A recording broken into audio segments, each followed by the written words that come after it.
الحمد لله نحمده ونستعينه ونستغفره ونؤمن به ونتوكل عليه ونعوذ بالله من شرور أنفسنا ومن سيئات أعمالنا من يهده الله فلا مضل له ومن يضلله فلا هادي له ونشهد أن لا إله إلا الله وحده لا شريك له ونشهد أن سيدنا وسندنا ومولانا محمدا عبده ورسوله أما بعد فقد قال الله تبارك وتعالى في القرآن المجيد والفرقان الحميد أعوذ بالله من الشيطان الرجيم بسم الله الرحمن الرحيم إنما يخشى الله من عباده العلماء وقال تعالى يرفع الله الذين آمنوا منكم والذين أوتوا العلم درجات صدق اللہ العظیم۔ عزیز ساتھیو، اللہ تعالیٰ کا بڑا احسان ہوا کہ اللہ تعالیٰ نے ہمیں جمعہ کا یہ دن عطا کیا، اور آج 15 اگست بھی ہے کہ اس دیش کی آزادی کے لیے، ہندوستان کے اس ٹکڑے کی آزادی کے لیے مسلمانوں نے کتنی ساری قربانیاں دی ہے، لیکن لوگ اس کو نہیں جانتے کہ مسلمان آج اس کے بارے میں اتنا کم علم ہے کہ اتنا بھی نہیں جانتا کہ لوگوں نے، مسلمانوں نے کتنی ساری قربانیاں دی ہیں، کیونکہ اسکولوں کے اندر بھی مسلمانوں کو اور مسلمان بچوں کو یہی پڑھایا جاتا ہے کہ مہاتما گاندھی نے، نہرو نے، سبھاش چندر بوس نے ہی صرف قربانی دی، اس کے علاوہ کسی نے قربانی نہیں دی ہے۔ حالانکہ مسلمانوں نے اس کے اندر بہت بڑا حصہ مسلمانوں کا ہے۔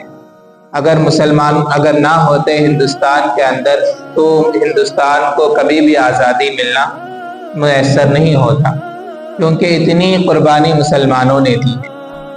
جب 1601 میں واسکو ڈی گاما نے ہندوستان کے اندر آیا اور اپنا تجارتی قافلہ ممبئی کے اندر اترا، تو اس وقت کے مغل بادشاہوں سے اس نے اجازت لی کہ ہم یہاں پر صرف تجارت کریں گے اور کچھ نہیں کریں گے۔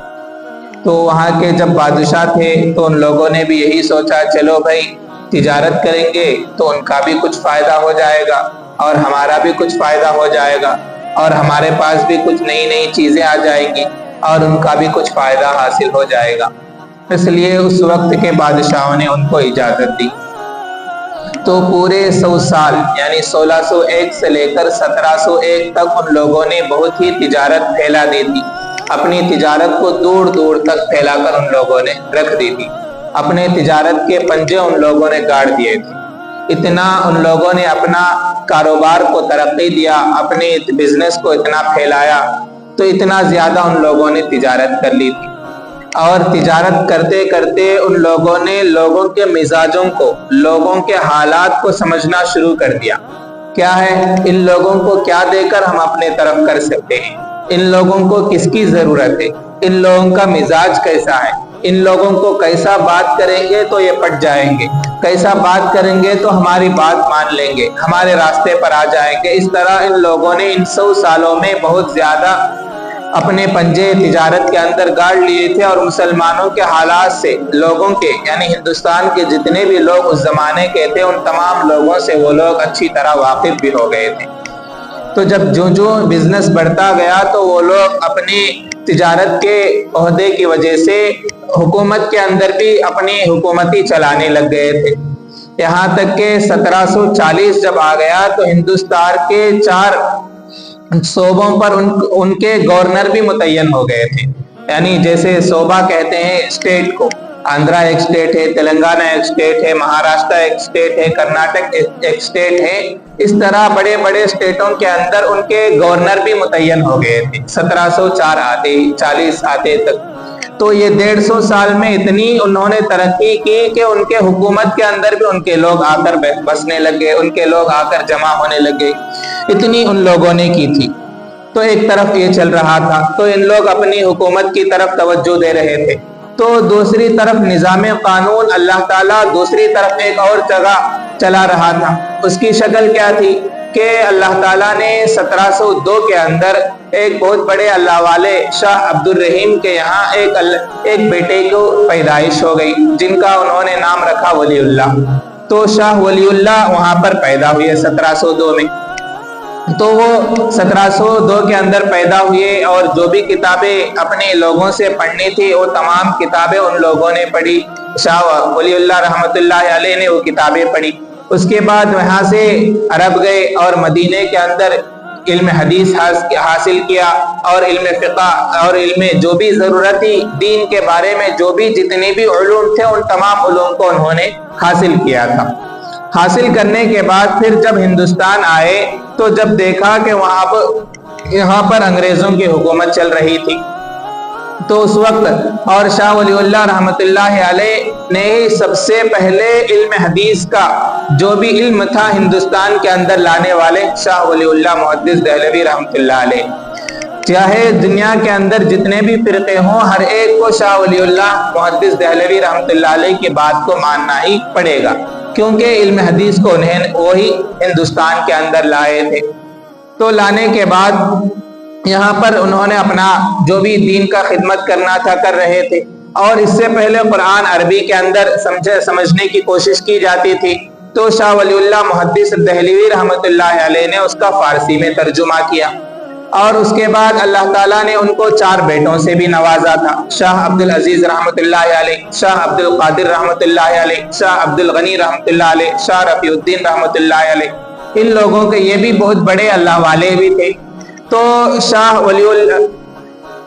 عبد القادر اور رفیع الدین رحمہ اللہ نے ان لوگوں نے اردو کا ترجمہ قرآن کا کیا، قرآن کا اردو کے اندر ان لوگوں نے ترجمہ کیا، سب سے پہلے ان لوگوں نے کیا، اس سے پہلے کسی کو ترجمے کے نام معلوم نہیں تھے، تو ان لوگوں نے سب سے پہلے کیا۔ تو اس کے بعد شاہ عبد العزیز رحمۃ اللہ علیہ نے دیکھا کہ یہ لوگ علم کے یہ انگریز جو ہے حکومت صرف تجارت کرنے کے ارادے سے نہیں بلکہ مسلمانوں کو اور ہندوستان کو اپنے قبضے میں لینے کے ارادے سے یہ لوگ آئے ہیں، ہندوستان کو قبضہ کرنا چاہتے تھے۔ تو شاہ عبد العزیز رحمۃ اللہ علیہ نے یہ دیکھا، تو ایک مرتبہ وہ علم پڑھا رہے تھے، اور انگریز اس زمانے کے کیا کرتے تھے کہ یہاں پر آ کر یہاں کے ان کے علوم سیکھتے تھے، یعنی ان کا اردو ہو، فارسی ہو، عربی ہو، یہ بھی سیکھتے رہا کرتے تھے، یہ علم سیکھتے تھے اور لوگوں کو اس کی طرف اچکاتے تھے کہ آپ لوگ انگریز سیکھو، عربی میں کیا آتا ہے، آپ لوگ انگریزی سیکھو، انگلش بولنا سیکھو، اردو میں کیا لکھا ہے اور فارسی میں کیا آتا ہے، انگریز بنو گے، انگریز کی طرح بنو گے تو تمہارا فائدہ ہوگا، انگریزی بولنا آئے گا تو تمہیں ترقی ہوگی، انگریزی آئے گا تو تم آگے بڑھنے لگو گے، آگے چلو گے۔ اس طرح لوگوں کو انہوں نے بہکانا شروع کرتے رہتے تھے۔ تو ایک انگریز کیا کرتا تھا کہ شاہ عبد العزیز رحمۃ اللہ علیہ کے پاس بھی آ کر علم سیکھتا تھا۔ تو اس نے ایک مرتبہ کیا کیا کہ ہمیشہ آ کر علم سیکھنے کے ارادے سے آ کر وہاں کے بچوں کو بہکانے کی کوشش کرتا رہتا تھا۔ تو ایک مرتبہ شاہ عبد العزیز رحمۃ اللہ علیہ کے پاس آ کر کہنے لگا کہ حضرت ایسا ہے تو کیا ان لوگا کیا بھی ترقی کرتے نہیں، یہ لوگا ڈیولپ ہوتے نہیں، ہمیشہ پیچھے ہی رہ جاتے ہیں، آپ ان کو انگریزی سکھائیں گے تو آگے ڈیولپ ہوں گے، آگے چل کر آگے بڑھیں گے، ان کا یہی اسی میں فائدہ ہے، اس طرح اس نے کہا۔ تو شاہ عبد العزیز رحمۃ اللہ علیہ نے کہا اچھا، تو اس نے کہا، وہ انگریز جو تھا وہ کہنے لگا کہ دیکھو میرا بیٹا کتنا اچھا انگریزی بولتا ہے، اور وہ دیکھو کتنا ذہین بھی ہے، کتنا ہوشیار بھی ہے، یہ اس کی تعریف کرنے لگا۔ تو شاہ عبد العزیز رحمۃ اللہ علیہ نے پوچھا کہ بیٹا یہ ہاؤس جو سامنے رکھا ہے اس کے اندر کتنا پانی ہے؟ تو اس نے کہنے لگا اس کے اندر کتنے گلاس پانی ملے گا یا کتنے بکٹ اس کے اندر پانی رہے گا، یہ بات اس نے کہی۔ شاہ عبد العزیز رحمۃ اللہ علیہ نے اس انگریز کے بچے سے پوچھا، تو اس نے کہا کہ معلوم نہیں۔ تو اس کے بعد ایک عربی پڑھنے والے طالب علم کو شاہ عبد العزیز رحمۃ اللہ علیہ نے بلایا اور ان سے پوچھا کہ طالب علم سے پوچھا کہ بیٹا اس ہاؤس کے اندر کتنا پانی رہے گا؟ تو بچہ کہنے لگا کہ حضرت اگر بکیٹ کیا ہے، یہ ہاؤس کتنا بڑا ہے تو 1 بکیٹ پانی رہے گا، یہ بکیٹ کیا ہے، اگر ہاؤس میں چھوٹا ہے آدھا ہے تو 2 بکیٹ پانی رہے گا، تو جتنے بکیٹ بنتے جائیں گے اتنے بکیٹ پانی بنتا جائے گا۔ تو اس نے اس طرح جواب دیا تو انگریز ہکا بکا رہ گیا۔ تو اس کے بعد انہوں نے دیکھا عبد العزیز رحمۃ اللہ علیہ نے کہ یہ لوگ صرف تجارت کرنے کے ارادے سے نہیں بلکہ ہمارے اوپر حکومت کرنا چاہتے ہیں، تو اس کے باتوں سے ان کو یہ بات پتہ چل گئی. تو اسی وجہ سے کہا جاتا ہے اتقوا فراست المؤمن، کہ مومن کے فراست سے بچو. کیوں؟ اس لیے کہ فإنہ ينظر بنور اللہ، کیونکہ وہ اللہ کے نور کے اندر وہ چیز کو دیکھ لیتا ہے. تو عبدالعزیز رحمۃ اللہ علیہ نے اس کو بھانپ لیا اور لوگوں کے، انگریزوں کے ذہن کو سمجھ گئے، تو فوراً انہوں نے فتویٰ دیا کہ آج سے انگریز کے خلاف لڑنا، انگریز کے مقابلے میں لڑنا، کہ جہاد کرنا ہمارے لیے جائز ہو گیا ہے، ضروری ہو گیا ہے، فرض ہو گیا ہے.